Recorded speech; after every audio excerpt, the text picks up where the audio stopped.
Hello friends, तो मेरा YouTube channel में आपका स्वागत है। तो आज हम लोग फिर पढ़ रहे हैं अर्धवृत्त। अर्धवृत्त को हम लोग कहते हैं इंग्लिश में सेमी सर्किल।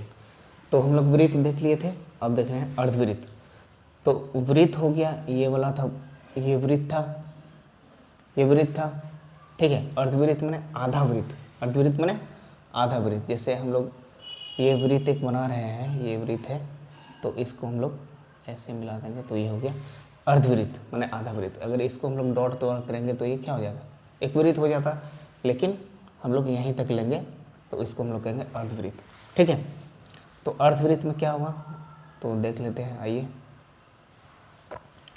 तो अर्धवृत्त में सब कुछ वही रहेगा। ये वाला क्या होगा, सेंटर होगा, केंद्र होगा, वृत्त का केंद्र, ठीक है। क्योंकि यहाँ से केंद्र होगा तो चारों तरफ का यहाँ से दूरी होता है समान, हम लोग पहले भी पढ़ चुके हैं। और ये वाला क्या होता है, वृत्त का त्रिज्या।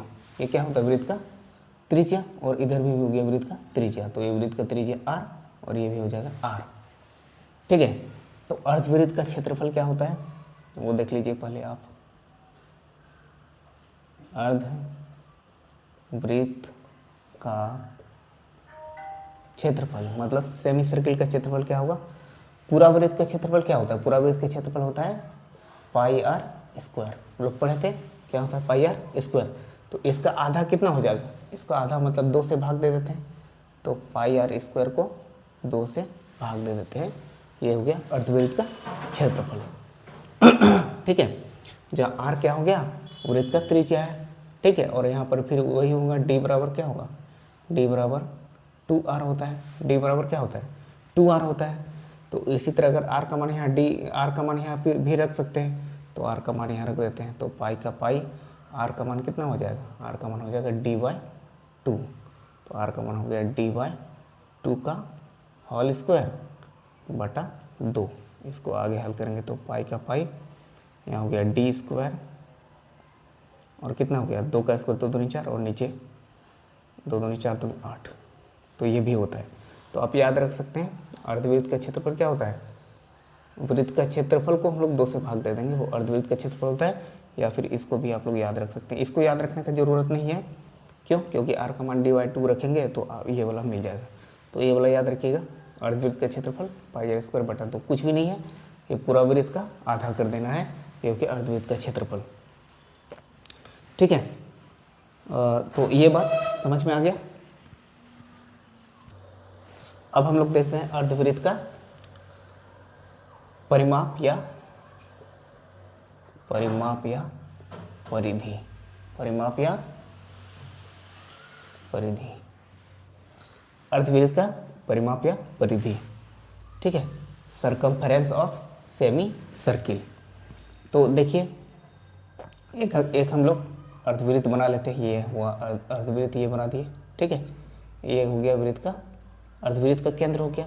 यहाँ से यहाँ तक मिलाएंगे तो ये क्या हो गया, अर्धवृत्त का व्यास हो गया, ठीक है। ये हो गया त्रिज्या r, तो ये भी त्रिज्या r होगा, ठीक है।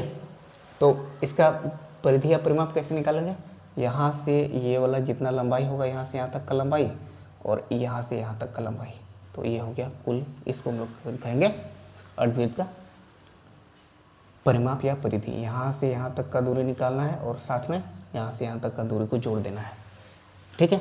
तो अगर हम इसको डॉट द्वारा मिलाएंगे तो क्या हो जाएगा, वृत्त हो जाता।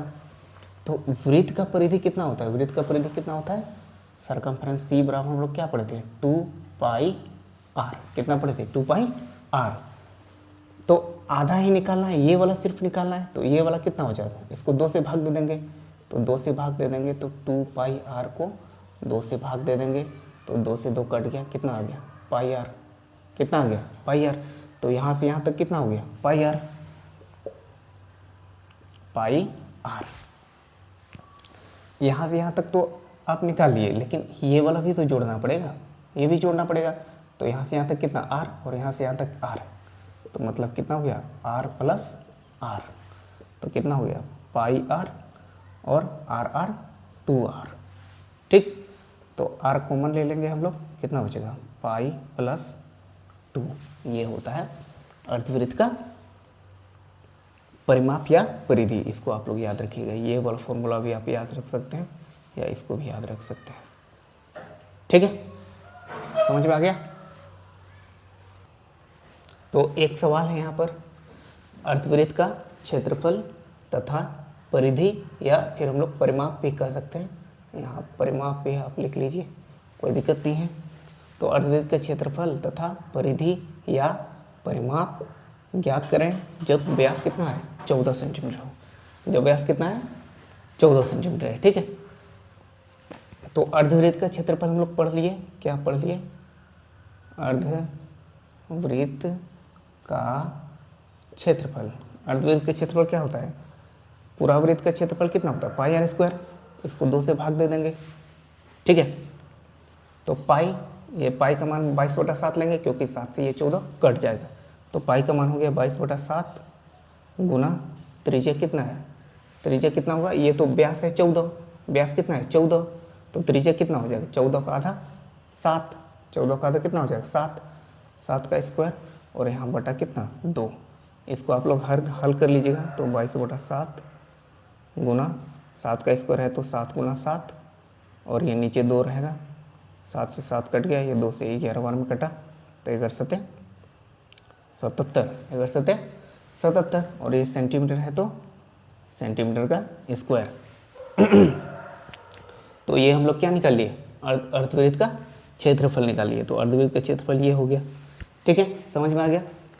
अब हम लोग परिधि या परिमाप निकालते हैं, तो एक हम लोग ड्रॉ करके एक बार फिर से समझ लेते हैं कॉन्सेप्ट, और फिर या फिर आप लोग डायरेक्ट फॉर्मूला से भी निकाल सकते हैं। देखिए एक बार फिर से हम लोग ड्रॉ कर लेते हैं, ये हो गया अर्धवृत्त, ठीक है,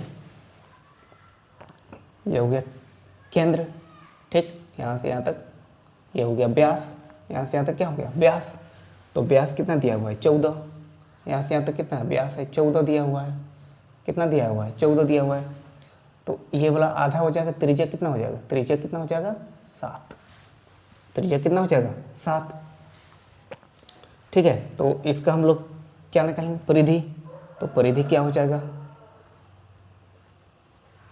परिधि हम लोग क्या निकालेंगे, परिधि का फॉर्मूला क्या पढ़े थे, क्या पढ़े थे, pi r plus 2r, pi r plus 2r, pi r कैसे, क्योंकि यहाँ से यहाँ तक अगर हम लोग पूरा वृत्त का परिधि निकालेंगे तो क्या होता है 2 पाई आर होता है, पढ़ते हैं ना 2 पाई आर होता है, तो आधा निकालेंगे तो 2 से भाग देंगे तो 2 कटेगा पाई आर, तो ये पाई आर और प्लस यहाँ से ये वाला आर और यहाँ से ये वाला आर, ठीक है। तो पाई का मान 22/7 लेंगे, क्यों, क्योंकि ये वाला 7 कट रहा है इसलिए, तो पाई का मान 22/7 गुना आर, आर का मान कितना हो गया 7 जोड़ 2 गुना आर, आर का मान कितना हो गया 7। वैसे आप 2r को हम लोग व्यास भी कहेंगे, तो डायरेक्ट आप लोग यहाँ 14 भी लिख सकते थे, ठीक है, बात समझ में आ गया। ये 7 से 7 कट गया तो बचा 22 और जोड़ यहाँ पे 7 दूनी 14, तो कितना हो गया 22 और 14 कितना आ गया 36 सेंटीमीटर। यहाँ पर स्क्वायर नहीं होगा क्योंकि त्रिज्या को एक ही बार करके ले रहे हैं, दोनों गुना नहीं कर रहे हैं, तो इसलिए ये रहा आंसर। तो ये समझ में आ गया। इससे संबंधित जितना भी सवाल रहेगा आप कॉन्सेप्ट का यूज करके बना सकते हैं। धन्यवाद।